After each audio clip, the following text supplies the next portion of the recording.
How good will the Pittsburgh Steelers offense be in 2022?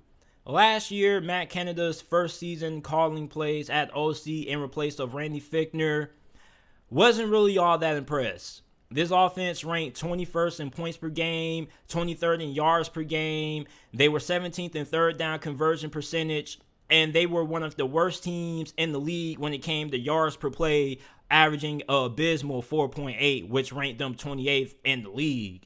So going into this season, year two, as a Steeler fan, why should you be optimistic?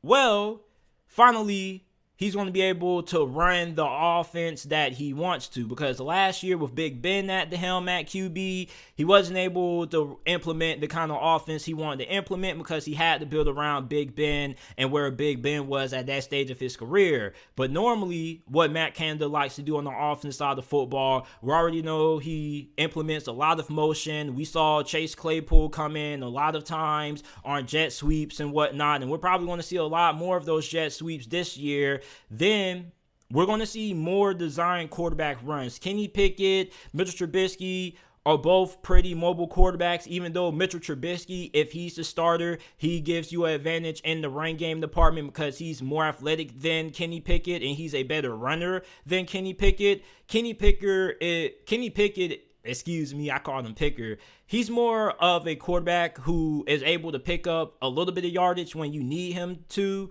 I know he had a big touchdown run, the fake slide, but at the NFL level, the speed of the game and how fast these linebackers are, I'm not expecting Kenny Pickett to have as many highlight reel one runs as the ones that we saw back in college when he was playing for Pitt. However, when it comes to the RPO game, we're definitely going to see a lot of those reading linebackers, trying to figure out either to throw the ball, keep it, handing off to the running back. You probably are also going to see with Mitchell Trubisky in, you're going to see a lot of read option concepts. And the read option is something that the Steelers haven't really implemented in their offense in a very long time. You very seldomly saw it.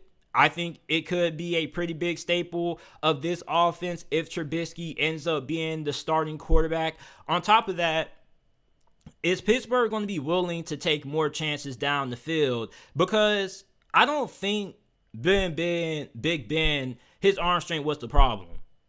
As a lot of people try to make it out to be, Big Ben just couldn't throw the football more than 20 yards. It was false. I've seen Big Ben throw plenty of deep balls that looked pretty good. The wide receivers just weren't able to come down with it. The problem with the deep passing game last season wasn't Big Ben's arm strength, in my opinion. It was simply the fact that he didn't have that much time to throw the football. As a matter of fact, the Steelers' offensive line probably only gave him 2 to 3 seconds to throw the ball, and most of the time, that's not enough to give you opportunities to throw the football downfield and push the ball vertically. So this year, with the offensive line, bringing in James Daniels and new offensive line coach Pat Mayer, hopefully, and I do say hopefully, this offensive line plays way better than what they have over the last 2 seasons. And Pat Mayer is somebody who has had a pretty good amount of success in this league. He has been a coach for 2 decades, 20 years of coaching experience. And his offensive lines have been pretty solid, at least when he was the offensive line coach for 3 years with the Los Angeles Chargers from 2017 to 2019. You had a couple of Pro Bowlers. You had Pouncey at center. You had Okung, who I believe made it to back-to-back Pro Bowl appearances. Also, Phillip Rivers was pretty efficient during these years. He didn't get sacked a lot. The running game with Melvin Gordon, when he was at his prime or when he was at his top performance, he was also really good. He had a lot of success behind the Chargers offensive line during Pat Meyer's run there as the O-line coach.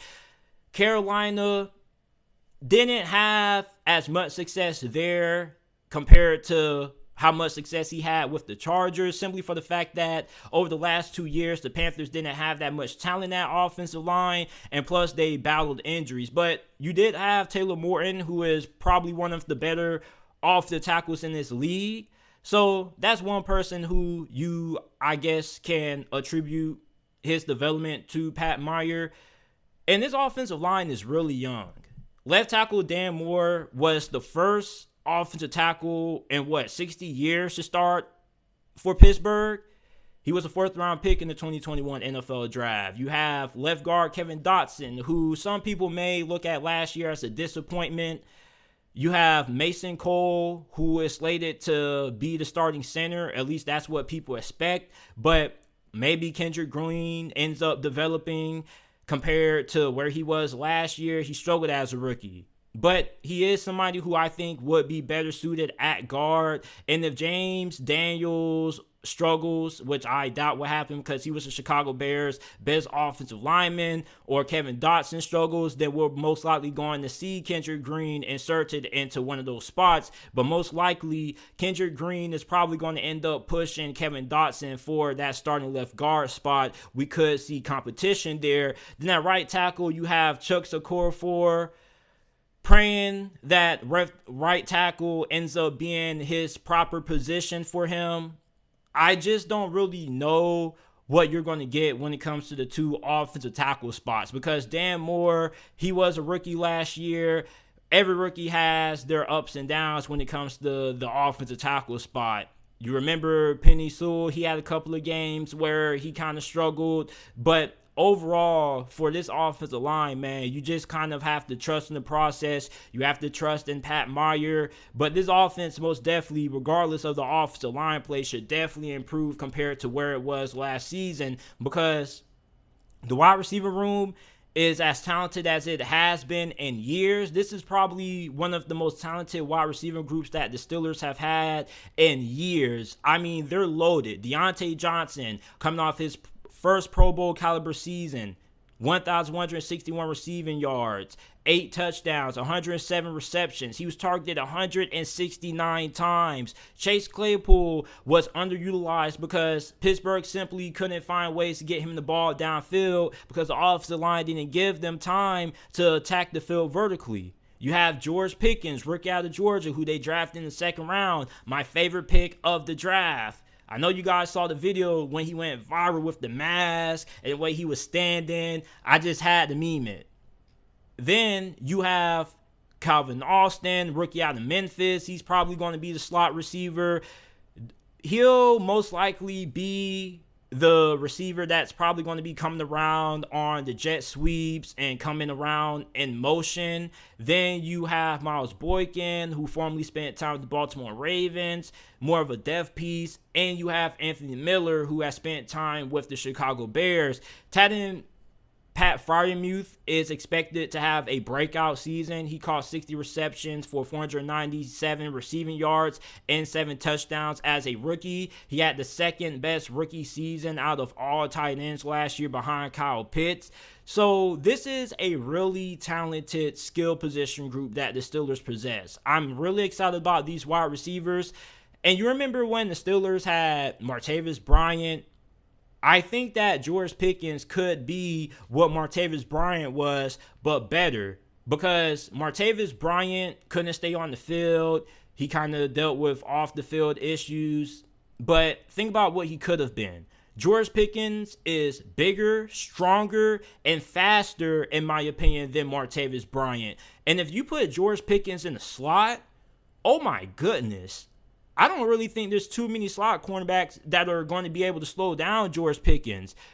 You look at his size, his length, and his athleticism, and most of the time, slot cornerbacks are really on the short end. They're either 5'10" or shorter. So that's a big matchup nightmare to have to worry about if you are the opposing team's defensive coordinator. At running back, you have Nanjay Harris. He had the best rookie season out of all rookie running backs last year.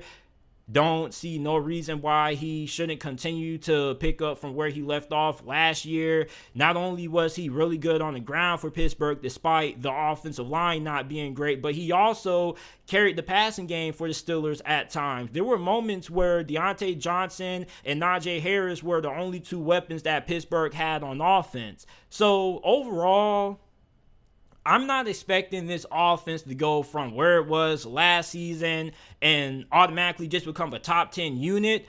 I am hoping that this offense ends up being top 16, top 17, and some people may not look at that as drastic improvement.